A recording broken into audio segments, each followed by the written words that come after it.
عزیز دوستو، آج بہت ہی اہم موضوع سے متعلق کچھ ضروری باتیں ذکر کروں گا۔ دیکھیے، آج ایک کتاب ہے جس سے متعلق بہت سارے احباب پوچھتے رہتے ہیں کہ آپ کا اس بارے میں کیا رائے ہے، کیا نظر ہے۔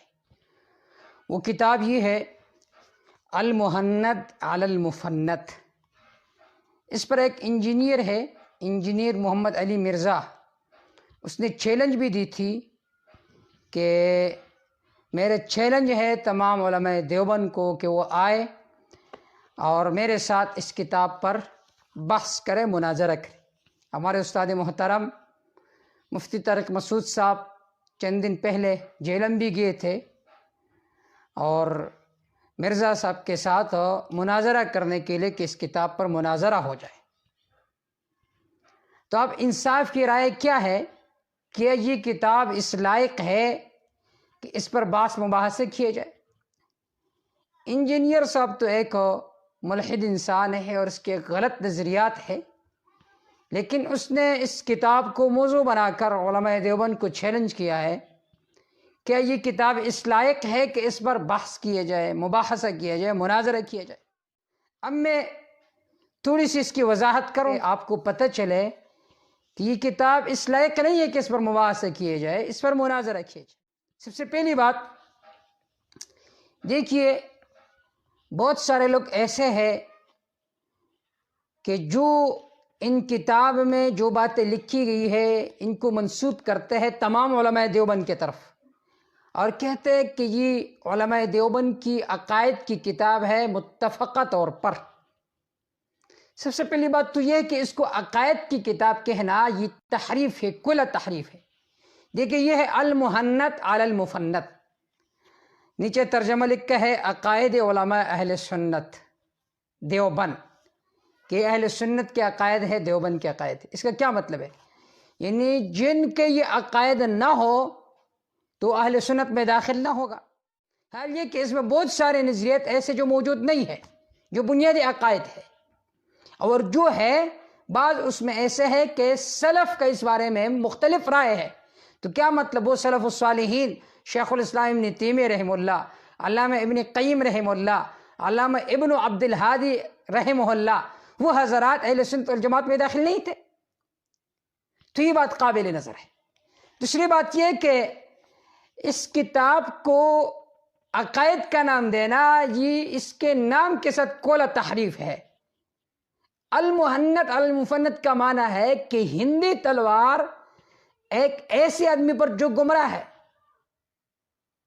المفند کا معنی ہے گمراہ، اور المہند ہندی تلوار، ایک شخص پر جو گمراہ ہو چکے ہیں، ہندی تلوار بریلوی کی طرف اشارہ ہے کہ اس نے جب علماء دیوبند پر کفر کا فتویٰ لگایا تو علماء دیوبند نے سوالاتوں کے جواب میں یہ خط تحریر کیا، اس کو کتابی شکل لی، اس پر علماء کرام کے دستخط موجود ہے۔ تو اس سوالات کے جوابات ہیں یہ، تو اس کو عقائد کا نام دینا یہ اس کے نام کے ساتھ کل تحریف ہے۔ تھوڑا سا اس کے جائزہ لے کہ المہند میں کیا کیا چیزیں ہیں، یعنی مہند کا خلاصہ۔ المہند میں 26 سوالات ہیں اور اس کے جوابات، جس کا خلاصہ 4 چیزیں ہیں۔ نمبر 1، 6 علمی مسائل جس سے نہ صرف علمی اختلاف بلکہ اس سے الگ اپنا ذوق کے مطابق رائے بھی اختیار کی جا سکتی ہے، اور علماء دیوبند نے ایسا کیا بھی ہے۔ نمبر 2، 4 اعتقادی مسائل جن پر ایمان رکھنا ضروری ہے۔ نمبر 3، 7 الزامات کے جوابات، اور نمبر 4، باقی کچھ فقہی مسائل اور فتاوی جات۔ اب مہند کی توضیح مختصر،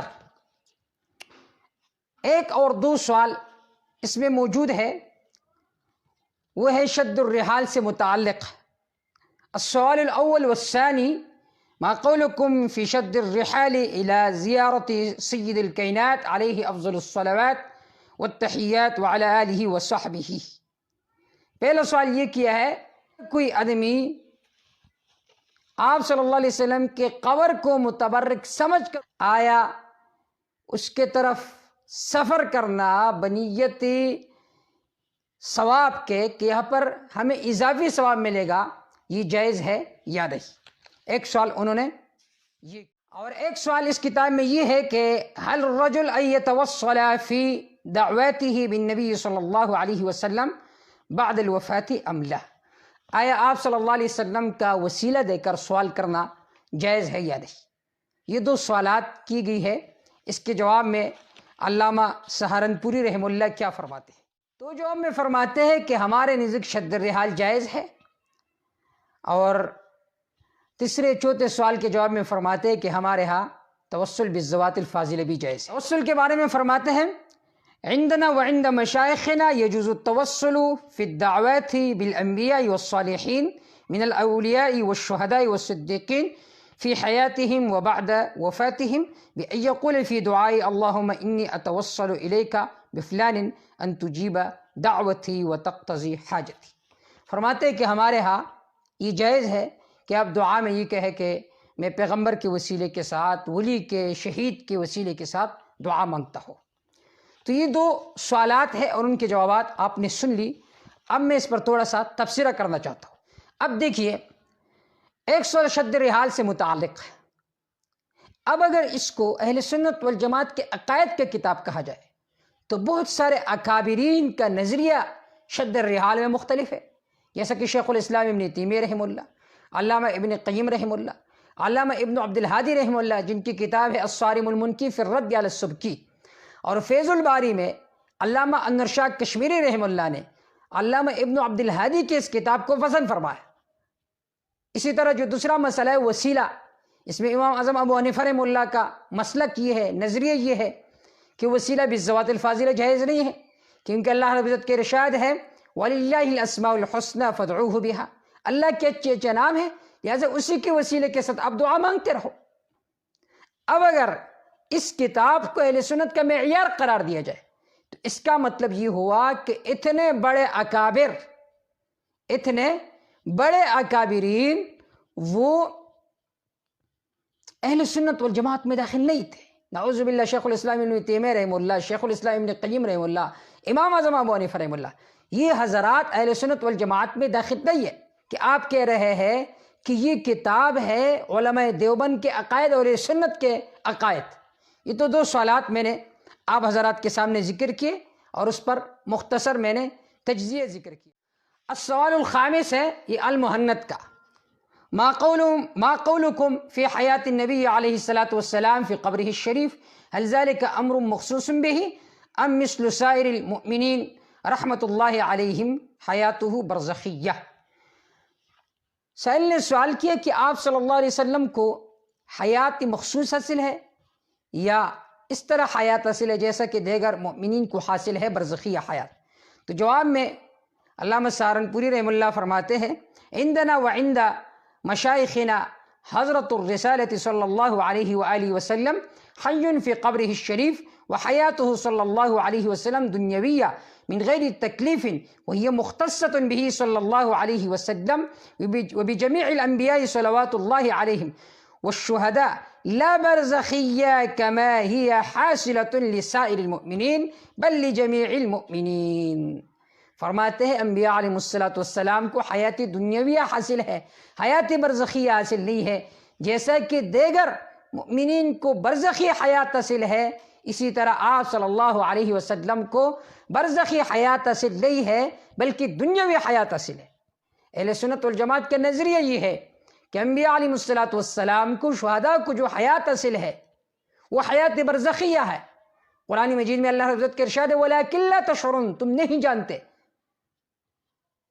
اور قاضی بیضاوی رحمہ اللہ فرماتے وَاعْلَمْ أَنَّ حَيَاتَهُمْ لَيْسَ بِالْجَسَدِ وَلَا بِجِنْسٍ مَا يَحُسُّهُمُ الْعَقْلُ، کہ ان کا حیات جسدی عنصری نہیں ہے کہ عقل جس کے ادراک کرے۔ اب دیکھیے اہل سنت والجماعت کے یہ نظریہ ہے کہ انبیاء علیہ السلام، شہداء، ان کو جو حیات حاصل ہے یہ برزخیہ حیات حاصل ہے، اور المحنت علی المفنت شریف میں ہے کہ نہیں، انہیں حیات جو حاصل ہے یہ حیات دنیاوی حاصل ہے۔ اب دیکھیے اس کو اگر آپ علماء دیوبند کا معیار قرار دیں، اہل سنت والجماعت کے عقائد کا معیار قرار دیں، تو اس کا مطلب یہ ہوا کہ جن کے یہ نظریات نہیں ہیں وہ اہل سنت والجماعت میں داخل نہیں ہے۔ کتنی بڑی جرت ہے کہ آپ اتنے بڑے بڑے اکابر کو اہل سنت والجماعت سے خارج کرتے ہو۔ اسی طرح اس میں ایک سوال یہ کیا گیا کہ علامہ محمد بن عبد الوہاب النجدی رحمہ اللہ سے متعلق تمہاری کیا رائے ہے؟ تو جواب میں انہوں نے لکھا ہے کہ وہ گمراہ شخص تھے، مسلمانوں کے خون کو بہاتے تھے، جیسا کہ علامہ شامی رحمہ اللہ نے ذکر کیا۔ حال یہ کہ یہ بات بلا تحقیق ہے۔ علامہ منظور احمد نعمانی رحمہ اللہ نے اس پر مستقل رسالہ لکھا ہے کہ ہمارے اکابرین تک غلط تحقیقات پہنچ چکے تھے، علامہ شامی رحمہ اللہ تک بھی غلط تحقیق پہنچ چکا تھا، اس وجہ سے انہوں نے عبدالوہاب نجدی رحمہ اللہ سے متعلق یہ فتویٰ صادر کیا تھا۔ حال یہ علامہ عبدالوہاب نجدی رحمہ اللہ ایک موحد انسان تھے، ان کے جو متبعین تھے وہ بھی موحدین تھے۔ تو میں نے آپ حضرات کے سامنے مختصر تجزیہ ذکر کیا المحنت کا، کہ یہ ایسی کتاب نہیں جس پر مناظرہ کیا جائے۔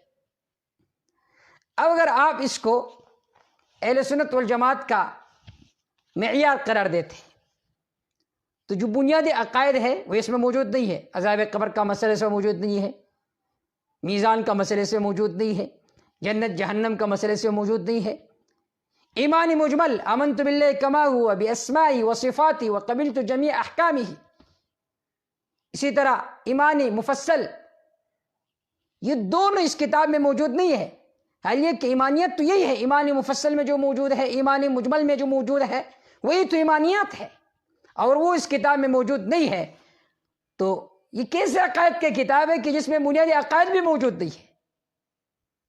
کیا مطلب عقیدہ صرف یہ ہے کہ آپ یہ کہیں کہ آپ صلی اللہ علیہ وسلم کو حیات دنیاوی حاصل ہے؟ یہ عقیدہ ہے کہ علامہ ابن عبدالوہاب نجدی رحمہ اللہ خارجی تھے؟ یہ عقیدہ ہے کہ توسل بالذوات الفاضلہ جائز ہے؟ یہ تو چند فروعی مسائل ہے، اور اس میں بہت سارے اکابرین کی جو تعبیرات ہیں وہ اس سے مختلف ہیں۔ تو لہٰذا اس کو عقائد کے کتاب کہنا یہ بہت بڑی دلیری ہے، اور اس کتاب پر مناظرے بھی نہیں کرنی چاہیے۔ نہ مرزا صاحب کو مناظرہ کرنا چاہیے، نہ ہمارے استاد محترم مفتی طارق مسعود صاحب کو مناظرہ کرنا چاہیے۔